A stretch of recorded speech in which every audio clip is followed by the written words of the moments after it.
വാ, ഇന്നൊരു evening vlog ആയാലോ? പുറത്തു നോക്കിയതും നല്ല ക്ലൈമറ്റ് ആയിരുന്നു. ഒരു പഴംപൊരിയൊക്കെ കഴിക്കാൻ തോന്നി. Why not? ഇവിടെ പഴം ഉണ്ടായിരുന്നു. അപ്പം അമ്മ പറഞ്ഞു ഞാൻ ഉണ്ടാക്കി തരാം പഴംപൊരി.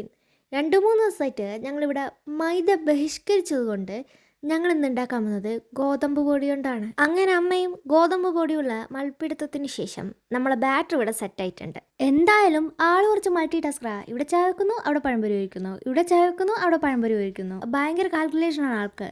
നമുക്കിത് കണ്ടാൽ സഹായിക്കണം സഹായിക്കണം എന്ന് തോന്നും, പക്ഷെ സഹായിക്കരുത്. അതിനു പകരം കൈയടിച്ച് പ്രോത്സാഹിപ്പിച്ചെടുക്കുക. അപ്പം നമ്മൾ ആദ്യത്തെ റൗണ്ട് പഴംപൊരി ഇവിടെ റെഡി ആയിട്ടുണ്ട്. അതെടുക്കണ്ട, ഇതെടുത്തോ, ഇതാകുമ്പം കുറച്ചുകൂടി ഭംഗിയുണ്ടെന്ന് പറഞ്ഞാൽ എനിക്ക് രണ്ടും ഏകദേശം ഒരേപോലെ തന്നെയാണ് തോന്നിയത്. ചൂടാണെങ്കിലും ആക്രാന്തം അത് മസ്റ്റാണ്. ആട്ടിയാന്നൊന്നും പറയുന്നില്ല, എന്തായാലും പഴംപൊരി ടേസ്റ്റ് ഉണ്ടായിരുന്നു. നമുക്ക് ഈവനിങ് ആകുമ്പോഴത്തേക്കും ഒരു ഗസ്റ്റ് ഉണ്ടായിരുന്നു. അപ്പോൾ ഇതേ മുമ്പ് അതിലൊരു സ്നാക്സ് പൊട്ടിച്ചിരുന്നു. ഇതൊക്കെ എവിടെ നിന്ന് ഇത് ഞാൻ കണ്ടിക്കും കൂടിയില്ല. ഇതൊക്കെ ഇപ്പം കിട്ടു, അതുകൊണ്ട് കുറച്ച് ഞാനും കഴിച്ചു. അപ്പം അത്രേ ഉള്ളൂ. ബൈ.